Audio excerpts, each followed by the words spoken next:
Will WWE still cancel Kofi Kingston at WrestleMania? Or now Kofi Kingston, now we've corrected the spelling of the title. I'm Ollie Davis. This is Luke Owen. Blah.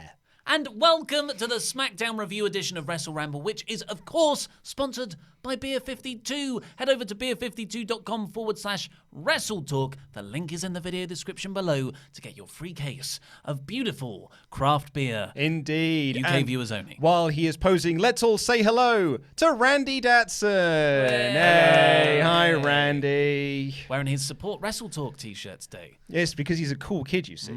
Absolutely. Right, well, so let's get into SmackDown, shall we? Well, can we talk about what we were talking about yesterday? Yeah. Which is where we were predicting what would happen on SmackDown. Yes. And you said, surely they're going to pay off the Vince McMahon angle. He's going to go, but I didn't say which B-plus player. That's exactly what I thought they were going to do. I was like, this Vince McMahon storyline has been going on now for months. There has to be some sort of payoff before WrestleMania, right? No, it turns out last week was the payoff, where Vince just went, yeah, okay then. Yeah. When And it wasn't that even was it. Kofi who earned the match, it was his tag team partners. And that was it. Yes.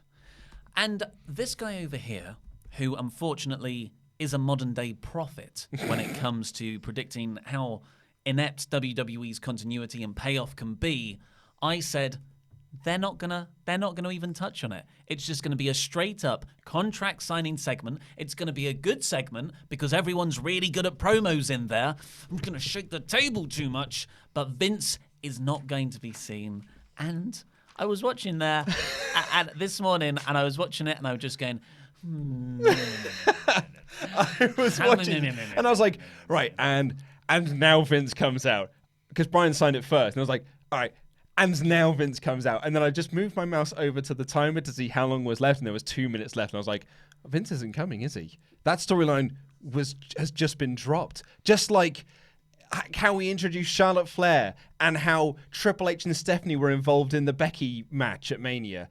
These storylines are just being dropped, and I'm an idiot for thinking there might be some continuity. There's no storylines. That's what you need to figure out. There's just moments. Yeah, okay. There's just things that happen. Like all good books. Yeah, they're just things that happen. Like, WWE actually thinks it's an incredible barrier-breaking metaphysical comment on storytelling. Well, no, it's actually very postmodern. There is no structure to anything we do. It's just chaos because we want to get over the chaotic feeling of Kevin Dunn's camera work. And Kevin Dans. And Kevin and Dan and Kevin Dunn. So You should have been in my house this morning. When it was counting down to the end of the show, I was like, 10, 9, 8. He's not coming out, Luke. 6. Although, as I said in my review, I couldn't be happier to be wrong. Because this storyline didn't need more McMahon shenanigans of him coming out and saying, aha, but I actually didn't say which B-plus player, pal. I didn't want that storyline to go anywhere. However, I would have liked some sort of conclusion. But as I said to you in the office earlier, maybe the conclusion will come at WrestleMania. Maybe just before the match starts, Vince will come out and he'll do something along the lines. Maybe make it a 2-on-1 handicap match with Rowan or something along those lines. That's tasty. Just because, or maybe I'm wrong. Maybe there just was no storyline here. Maybe they just thought, well, we've got 2 months of episodes to fill. We'll just do some stuff with Vince for a bit, and then we'll have the match, and no one will care out the other end because Kofi will be WWE champion. Isn't it freeing to acknowledge that? And you can just stop looking for sense, and you can just go, it's all chaos. There's a reason. The universe is just descending into chaos. It goes from order to just insanity, and there's nothing we can do about it. Our lives are decaying. There's a reason why I am bottom of Wrestle League. It's because every time I've made a prediction, I'm like, well, I mean, logically, this would make sense because that's how you could tell the story to get to this point here. And it has bit me in the arse every single time I've done it. You've chosen and not listen to Dave Meltzer. You've chosen with your heart. You've chosen with your head. But it's your Bobby Lashley bottom.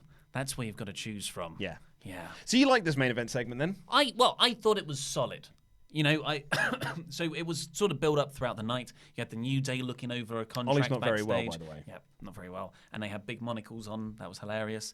Daniel Bryan was also looking over his contract. But the main event segment was Bryan in the ring. Michael Cole is there as the MC. Brand split, LOL. That was another thing. I was like, it's not even Vince McMahon. He's nowhere near this angle.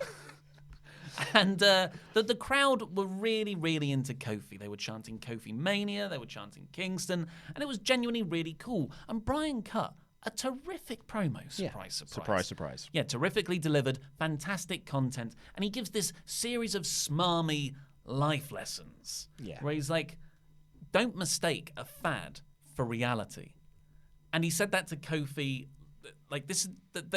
They don't feed... What was the line? You don't feed off of them. They feed off of you. They're parasites. Yeah. And I just like it really carried on Daniel Bryan's heel turn.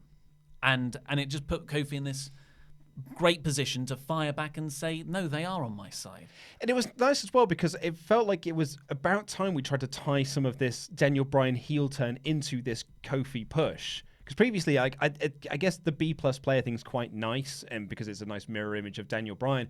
But I was really into the idea of it being about Daniel Bryan versus consumerism and Kofi in the New Day representing everything that is consumerism or bad eating habits because they love breakfast foods and all this sort of nonsense. You can tell a larger story. Yeah. Yes. So it was actually quite nice to get some of that into this promo, which I really liked. And I loved that line about it being a fad and being like, look, I was once like you. I bought into them chanting yes for me and chanting my name, and I bought into all of that until I realized that I don't need them.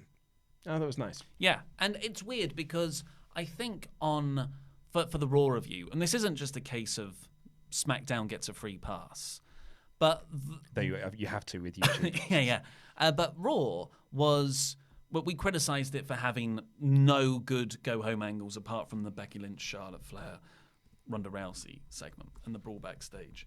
Whereas this, a contract signing for your big go-home SmackDown angle between Kofi and Bryan, that doesn't sound good on paper. And it's not a really hot cliffhanger angle, but it did make me want to see Kofi take on Bryan. So I'm not saying it's this rip-roaring go-home angle success, but I liked that it was in the main event. I liked that they took a more pared-down version of this, given like the last month or so of this story anyway, where he's been taken in and taken out and gauntlets up the wazoo.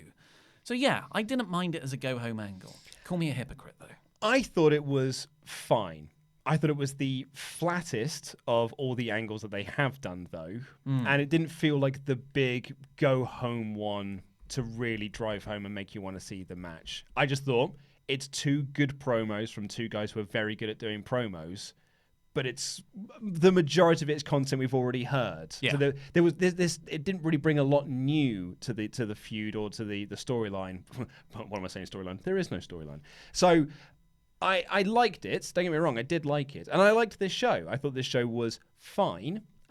It's just I didn't think it was a great go home angle. I think in all of this go homeness, WWE have spent all of their time thinking about one angle. And that was the Becky Ronda Flair one, which is fair enough. That's the main event of the show. The downside of that is that everything else suffers. And my issue I had with this whole of SmackDown was just like, they were like, oh, how do we build this? Why don't we just have someone go out and explain why they're going to win? And that for me is not just that's not really effective build. That is just people talking. Yeah, it's solid. This didn't make me, like, some of the angles on Raw made me want to see their matches less. Whereas this angle made me want to see it a little bit more. But yeah, you're right. For a go-home for WrestleMania, the expectations are higher. Expectations that really shouldn't be higher, though. Because did you see Matthew's Twitter feed today? Yes. And he put up all the last images and angles of every WrestleMania, every Raw before WrestleMania. And they are 90% disappointing. Some of them are really good, but yeah, around the Stone Cold era, yeah. Well, actually, I think like the Roman Triple H one as well, when he did the big dive and he had like the whole locker room trying to split them apart. Well, I didn't like Roman Reigns back then, so I was still like, But you look back at it in hindsight, and you're like, oh, that was really good. And like he's done it again today for SmackDown, and some of the SmackDown ones have been really, really great. So I think that WWE they don't have a long track record. But they can do it. They should do. They should do. This Yeah. is your last selling point for your biggest show of the year. Absolutely, yeah. So, yeah, to further the title of the video, your idea is that Vince will still screw Kofi at WrestleMania. I'm not saying I want that to happen. Do you know what I want at WrestleMania to happen? I want Kofi and Daniel Bryan to have a match, and I want Kofi to win. That's what I really want to happen. That is the match I want to see. That's the match I've been wanting to see for the last 2 months. I've been waiting for this moment here for WrestleMania, for these two to finally collide, for Kofi to win, prove Bryan wrong, blah, blah, blah, blah, blah. That's what I want. What I fear is that WWE will suddenly go like, we had Vince McMahon involved in this storyline previously. Maybe we should do something with him. Or they're saving it for WrestleMania and to try and sort of artificially extend this. Because, as a few people have said, a lot of people are... what's the word I'm after? Pessimistic that WWE will give us 3 big happy endings in Bryan, Seth, and Becky. No, sorry, Kofi, Seth, and Becky. And so a lot of people are like, they're not going to give us all 3. Pete even said this today in the office. He said, they're not going to give us all 3. I've got a theory about WrestleManias that are divisible by 5, and those ones seem to have more baby faces go over. Did we prove this yet? I'm only looking at really 2 shows. Yeah. But that's good enough for me. Exactly. That's more than most medical studies. So my argument would be that perhaps Kofi will be the one who doesn't get the big moment because we're getting Seth and Becky, and then we can artificially extend this and do this Money in the Bank or Backlash or something. So I don't hate the idea of Vince's involvement. I hate the idea of Vince coming out and saying, it's actually someone else. And I don't know. It's Kevin Owens. Another hour is added onto the pay-per-view because it's another freaking gauntlet match. But if you play CM Punk John Cena style match, where the crowd are really on Kofi's side, and then Kofi seems to have it won, Vince comes down, tries to replicate a screwjob style angle, but Vince doing that causes Bryan to lose and Kofi to win, then you've protected Bryan, you've got mileage for a rematch, because I don't think... this is quite rare. I want this feud to continue. Yeah, I'd say so, even yeah. if Kofi wins. And then it also ties Vince back into the story and doesn't leave it as a horrible loose end. Can I ask you a question, though? Fire away. Why does Vince hate Kofi? Because he is not at the level that Vince thinks he's not at the level that the crowd and Kofi think he's at. Okay. That it's his company, and he doesn't want someone who he's always seen as a mid-carder hold one of the top titles. I think that story could have been better told. No, I think that was very well told with all the promos when Vince said I'm being very facetious. Oh, right, okay. Yeah, I thought, Yeah. It's just a shame they dropped it all. Yes. Yeah. Would have been nice to a conclusion. Do you want to drink some beer? Can you do it for me? Oh, yes. This week? I'm not too good. But, of course, go over to beer52.com/WrestleTalk to get your free case of craft beer. UK viewers only from the UCK. Yes, from the Yuck. And so what have you got there? This is a blonde beer, Ninkasi Blanche. I'm assuming you don't want any of this, no, because you're not feeling your best. But yeah, I'll give this a quick taste while Andy Datson gets us some questions. Hello. Well, first of all, I made a mistake by trying to correct people who kept calling you oil in the chat, and now everyone is calling you oil. Stop trying to correct people. No. Because now everyone's calling you oil and oil mania, and you are now Lick Owen. Oil and lick. Yes. Sounds like things that children shouldn't So do. what is your favourite oil? My favourite oil? Well, it's got to be coconut oil. Yeah? Laurie would definitely go for fish cod liver oil. But yeah, I think cod. coconut oil is great for the whole body. You put that stuff on your hair, it's soft. Texaco. is my Texaco. favourite, Okay, yeah. fair enough. Josh Paulson asks, could the I think what he means is Quick games. is WrestleMania just becoming a big house show without stories? No, because like house shows really have no story. Like that is, here are a bunch of matches. Yeah, I think he means sort of like a Super Showdown kind of thing where it's just Like a Greatest Royal Yeah. Rumble. Yeah. Yeah. I don't even think it's like that. I think this has had more build than any of those shows have. Definitely. Gavin Wilson asks, do you think John Oliver's comments could have kept Vince away from TV?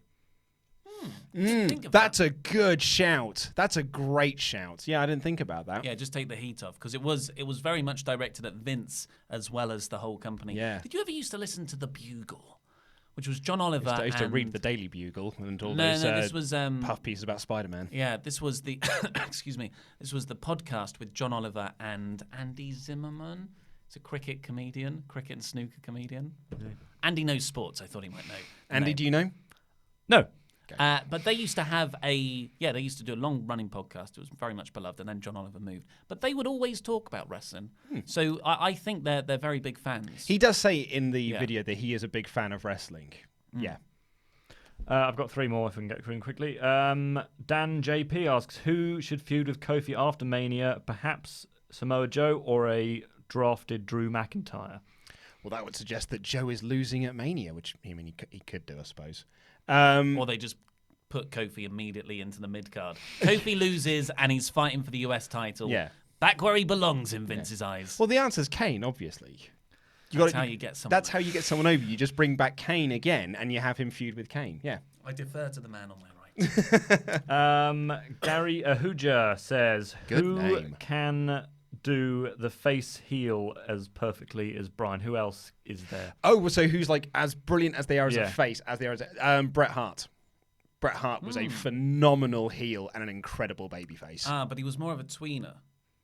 As a heel, he was still a face in everywhere apart from America. America. But that's why he was so good at it then. It's very, very Yeah, so Bret Hart, I'd say was really good at that. Eddie Guerrero, I'd say was really good at doing both roles because I think he just went to when he was a babyface, he didn't change a lot about his character. He was just still the same guy.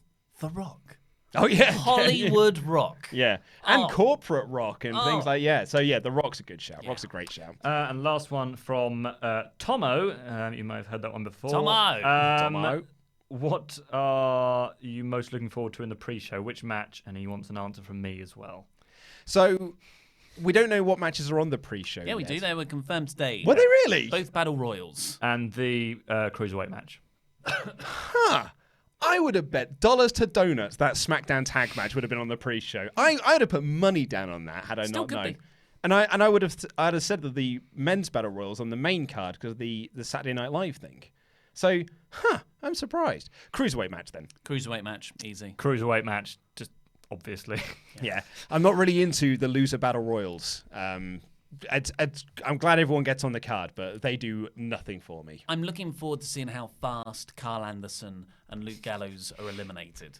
That's my main anticipated bit of the pre-show. Were they tagged in? No, the match? no, they just... We'll get to that. Yeah, they actually appeared briefly in this show. Right. So, Kick us off with the main show. Yep, the main show began with Kevin Owens and his talk show segment. Yes. Which, it's just... This was a fine segment. Kevin Owens is very good at this. Kevin Owens is good at everything he does. Is apart he from in the United Battle States. Royal? I don't know. I don't think so. It wasn't on my list that I did today. But he's really good at everything. But this is just such a waste of him. Isn't it just? And I get that plans change and you go with Kofi instead, Which is the right move. which is the right move. But even before it was Kofi, it was Ali. So I just question, why not just bring back Kevin Owens after WrestleMania? Because he's been lost in the shuffle. So any momentum he gets from his surprise return... When he was aligned with Vince McMahon. Yeah, absolutely bewildering. Yeah. Yeah. Yeah, it's a real shame for KO because now he really is on the this is his first WrestleMania where he doesn't have a KO Mania t-shirt. So it almost feels like he himself or he can't even get the merchandise team behind him to make a t-shirt.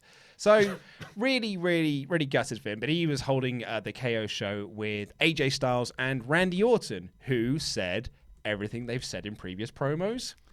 But they haven't mentioned the drug test stuff before, have they? I think he's alluded to it in Okay. previous things. Yeah, you're right. There was no new bits, but AJ and Randy Orton. I forget this match is happening every week. Well, but yeah. by the end of their segments, I'm like, I'm looking forward to that. Yeah, I said this in the review, but it's a match that had this been 10 years ago, if you'd have told me this match was happening, I'd have been super stoked for it. But it feels like this feels like any other match on the card at the moment. It doesn't feel like there's any sort of special fire to it. This match really feels like these two other guys had nothing else to do, so we just put them together. Yeah.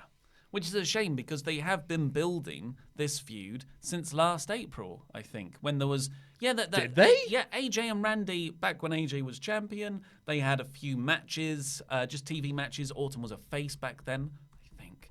And they were structuring the matches really well. And everyone was saying, when they have the eventual pay-per-view match, and you get the phenomenal forearm into the RKO, and that there was another spot where AJ went for the phenomenal forearm, Randy went for the RKO, but AJ stayed rooted, and Orton just took a bump by himself. Was that last year? That was last year. That feels like a long time ago. I'm sure the comments are going to correct me very quickly. No, I've no doubt that you're right. It's just that feels like it's a much longer ago than last year. It's a long time in wrestling. Isn't it just? Yeah, so Orton cut a very impassioned promo. This was Orton caring about something. And he just said that while you indie guys were in the bingo halls, he was in WrestleManias, but then AJ said, sure you were, but you're also getting suspended for failed drug tests. Yeah, interesting to bring that up on a week with the John Oliver segment, and Paul London really taking them to task on Twitter, saying that it's nothing but a PR witch hunt designed to weed out the people who, quote, don't want to play the game. Yeah.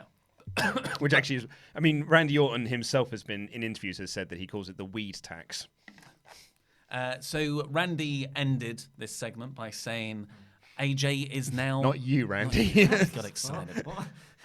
He said that AJ, with Cena gone, is now the corporate bitch. Yeah. I thought that's rich, coming from Orton.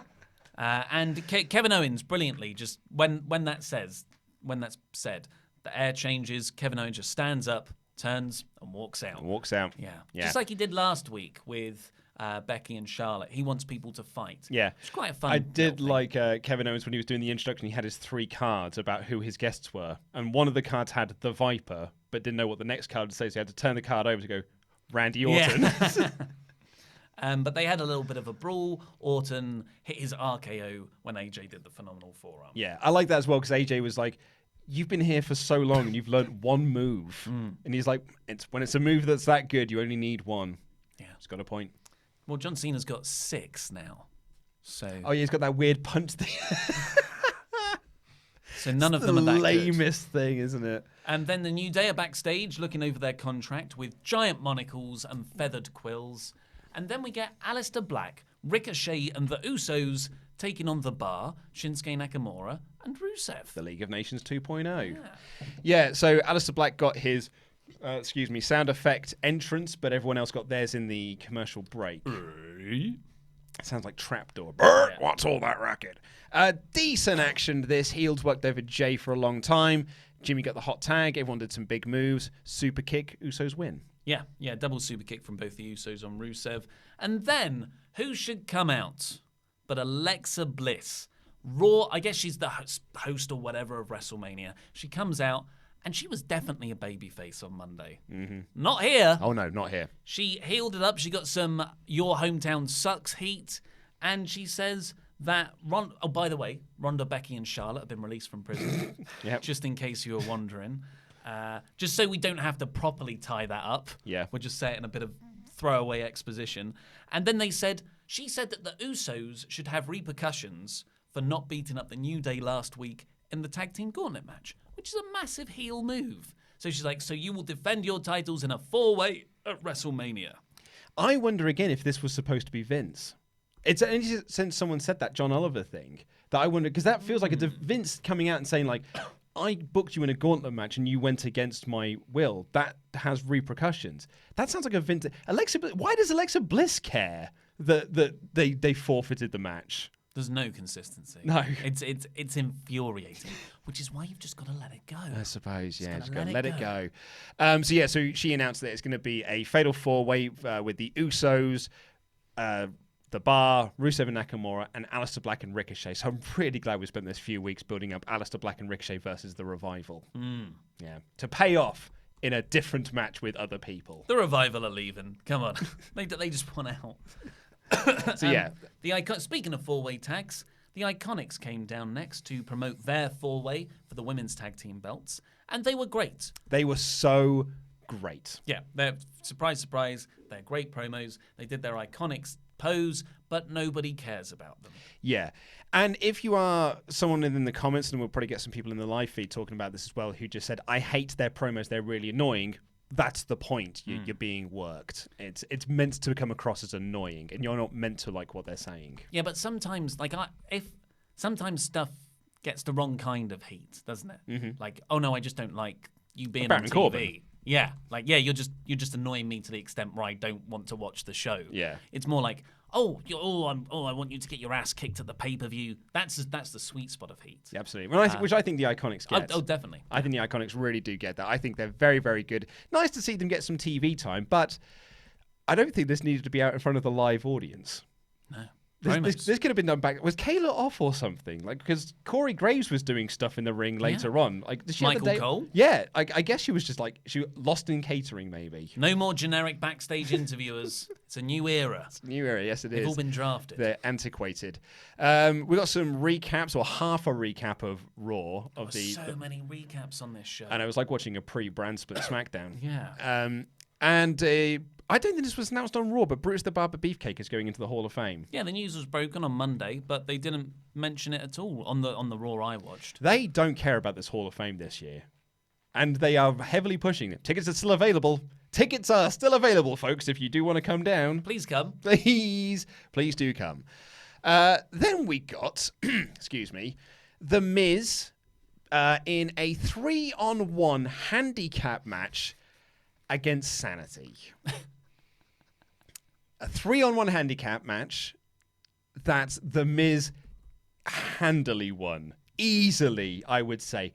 They could have had 6 members of Sanity and Miz still wouldn't have struggled. That's how easy he beat these 3. You've got an 18-person intergender tag match later, and you use Sanity here, not where they could hang out with Nikki Cross? Well, I don't think Sanity are in the... Oh, fair enough. And also they'd be on opposite sides because Nikki Cross is a babyface and Sanity would be on the other side. Just flip a coin for allegiances. Well, Gallows and Anderson were on the heel side, and I thought they were babyfaces. Yeah, by last time I checked. They were at Christmas. Yeah, so you love Sanity. I do, yes. So I found this very comical watching this morning. Well, okay, so I've said this in the review, so I won't repeat myself too much. But this isn't the NXT Sanity.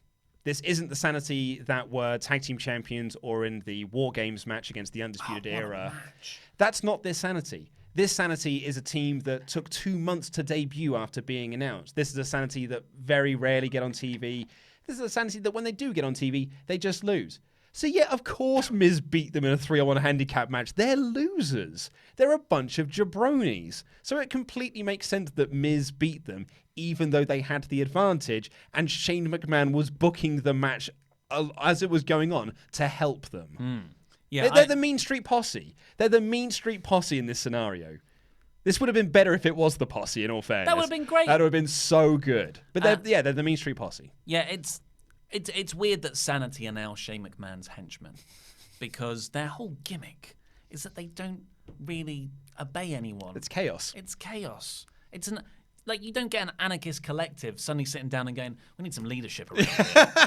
That goes against the fundamental principles. We need some leadership in a really corporate position. Yeah, that's what we need. Oh, guys. Hierarchy. I'm just saying maybe we should have a command structure and some people have power over others. We should definitely have a leader who is in a position of power through nepotism.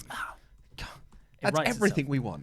Miz cut a good promo before this match. I still don't buy into him as this ass kicker, though, which sort of undermines everything that comes after. But he said, WrestleMania will be his retribution. He somehow pulled off a really genuine plug for Miz and Mrs.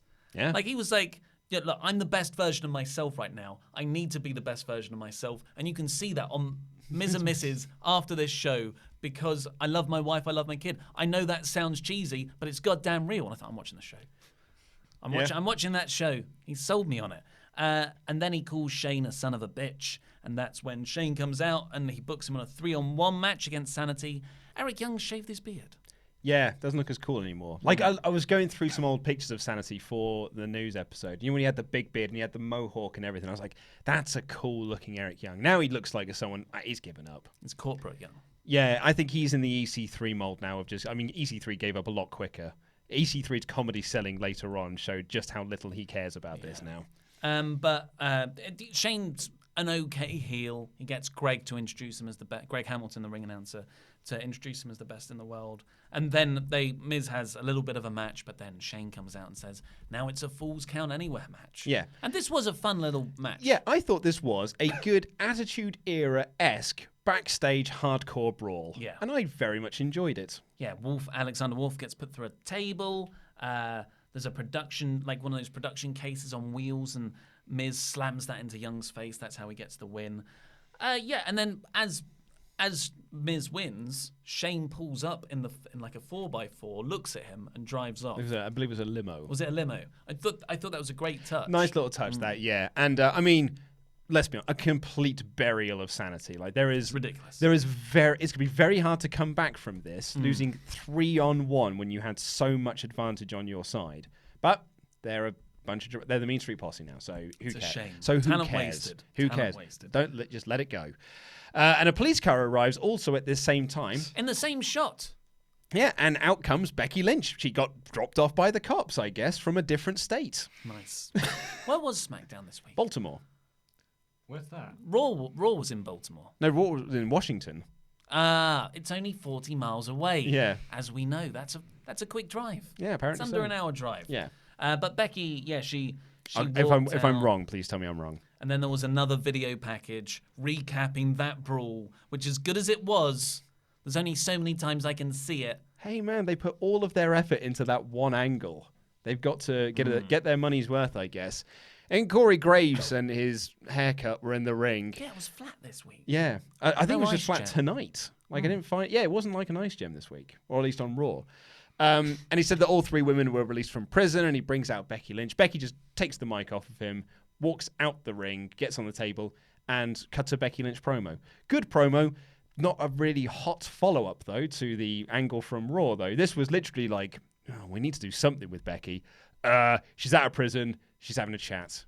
See you later. Yeah, there was not much to this at all. Nothing new. This needed Ronda. This segment, this SmackDown needed like a big Ronda angle to be like, oh my God, Ronda Rousey's on SmackDown and she's attacking Becky Lynch. Something along those lines. Just do the Survivor Series go home angle. Yeah. With Ronda attacking Becky. You build up Becky. She's going to address the winner takes all thing later on tonight, and then you cut back to her room, her locker room, when it's time for her to come out. But Ronda's there waiting on her, and then Ronda comes down and she beats up everyone, and it's just have another big brawl. Yeah, been a lot more fun. Absolutely, yeah. So, but this was fine. But they probably thought, let's not risk any concussions. Let's just have you stand very carefully on the table. Don't trip. Don't trip. Then we got, holy heckins, an 18-person tag team match. Intergender tag team match. Holy heckins. And I was trying to write down, because I'd lost track of who was on what side when they put the graphic up. And then they did all the intros. So they did all the baby faces, then did all the heels, but then did R-Truth and Carmella, who were on the babyface team. So I then got lost on who was on what sides. Yeah. Apparently it was the largest mixed tag ever. I'm unsurprised. Yeah. So it was Naomi and Asuka and Nikki Cross and the Hardy Boys and Heavy Machinery and R-Truth and Carmella versus Gallows and Anderson, Shelton Benjamin, EC3, Mandy Rose, Sonya Deville, Andrade, Zelina Vega, and Lana. All of them are in their Jobber Battle Royals. So that's what this match was here for. Yeah, that's one way to get everyone on the show. Absolutely. Yeah. And you know what? It was quite fun. Yeah, I mean, I've got one gripe with it, but we'll get on to that in a second. I just want to point out, we said last week how crazy it is that Sanity and Nikki Cross are up on the main roster and they've not been put together as an act yet. They have the same entrance music. And they're not, I know Nikki Cross is like a variation of it, but it's the same song. And yet they're treated like they're different people. It's so weird. Yeah. But let it go. So Lacey Evans came out. There's enough people here already, Lacey. We don't need you as well. Asuka didn't seem that upset about losing her championship. Heavy Machinery got and did some comedy, and then a brawl broke out, which apparently caused a DQ. Yeah, the bell just rang.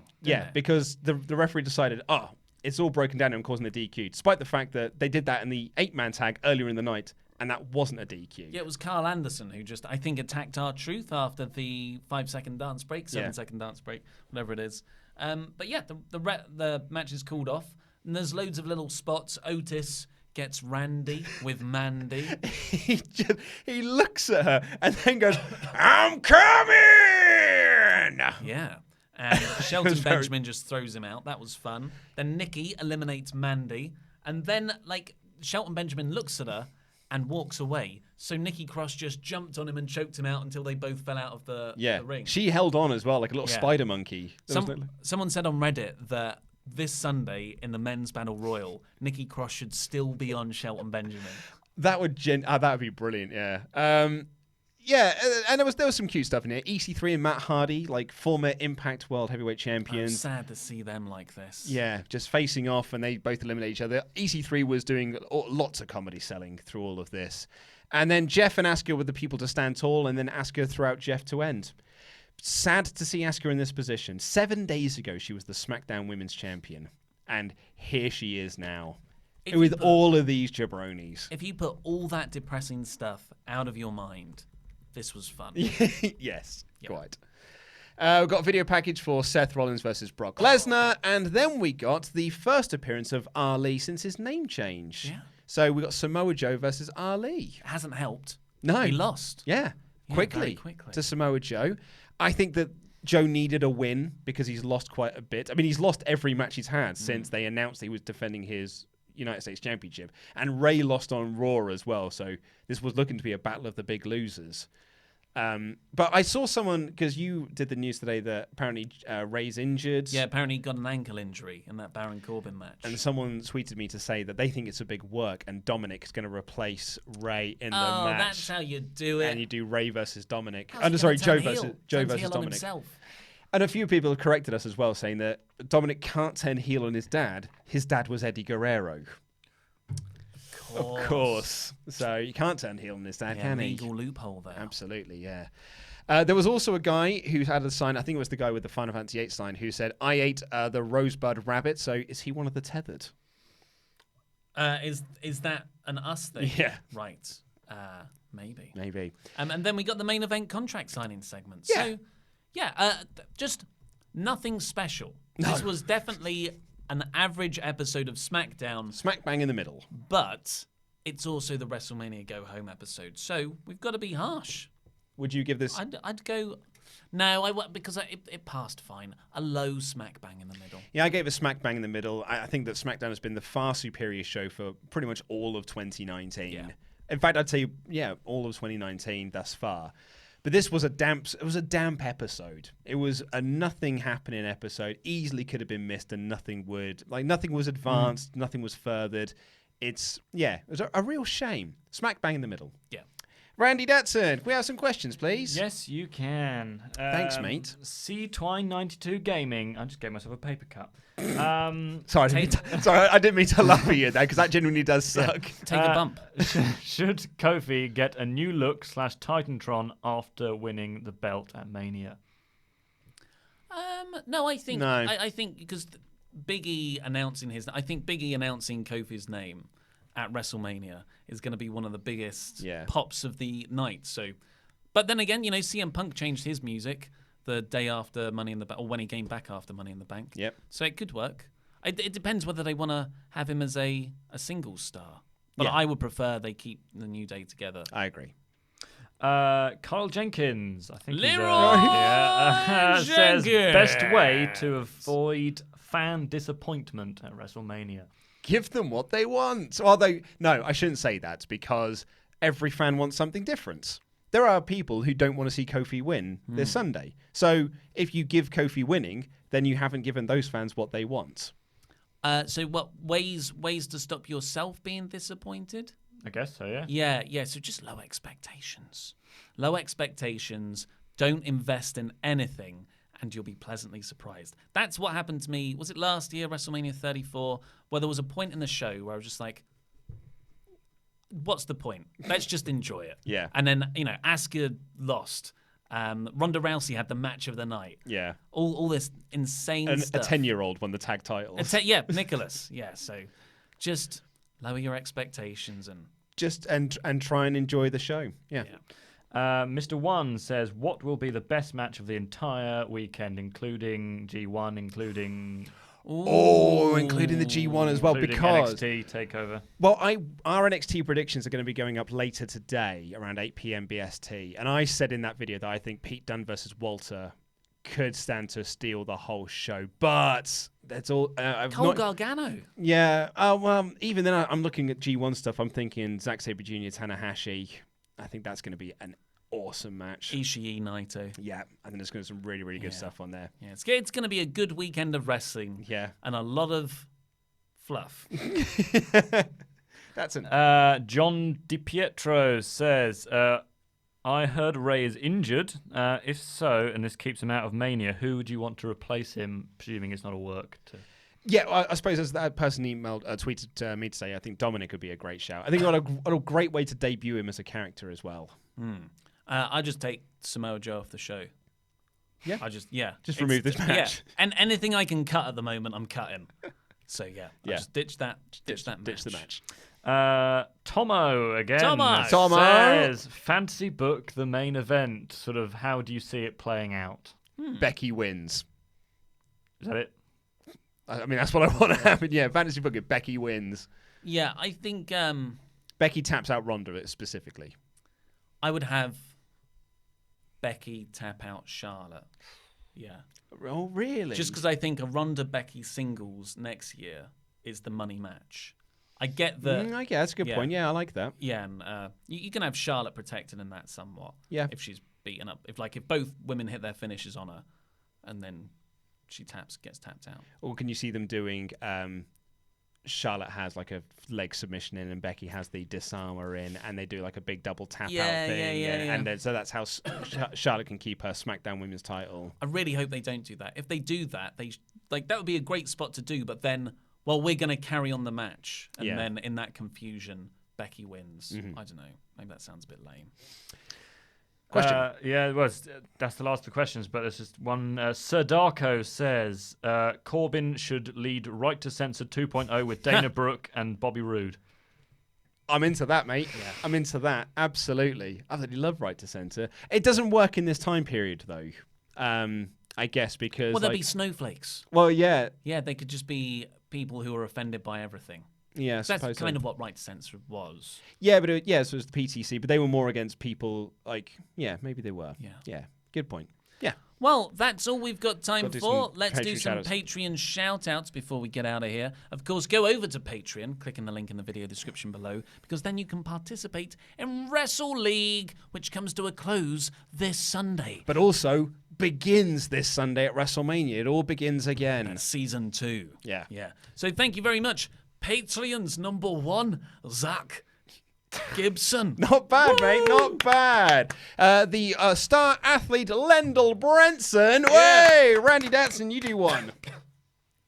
You say, he ain't no small man, he's a William Tall man. He ain't no small man, he's a William Tall man. Yeah, there's the Generation Game voice back. Harder than its bite. Sean Barksdale. Colin McLeaner than Finn Balor. Always lean. Yeah. He's so lean. Eat Can you say Adam and the Anthony Bergeron? Adam and the Anthony Bergeron. Oh, nice read. Lovely Nice toy. read, mate. Asuka's future husband and EOF one-man wrecking crew skin trade. Oh, it's... Sure. Whatever you want. I've got this one this month. You'll never get this name right, you idiot. Matthew Zimajewski. Zimajewski. Brett the Hitman Matthew Williams, if you will, please, Datson. Brett the Hitman Matthew Williams. Hey! And killer Chris Phillips. Oh, Whoa. Yeah, I forgot dangerous. to bump. Dangerous. Yes. So head over to beer52.com/WrestleTalk and get your free case of craft beer, UK viewers only, and press the videos that are on the desk right now to catch up with the latest awesome WrestleTalk stuff. And this button right here, which will start you up on the Patreon stuff. Oh, mate, it's all right. This is your So last video close. today. I was so close. Wrestle League is a thing.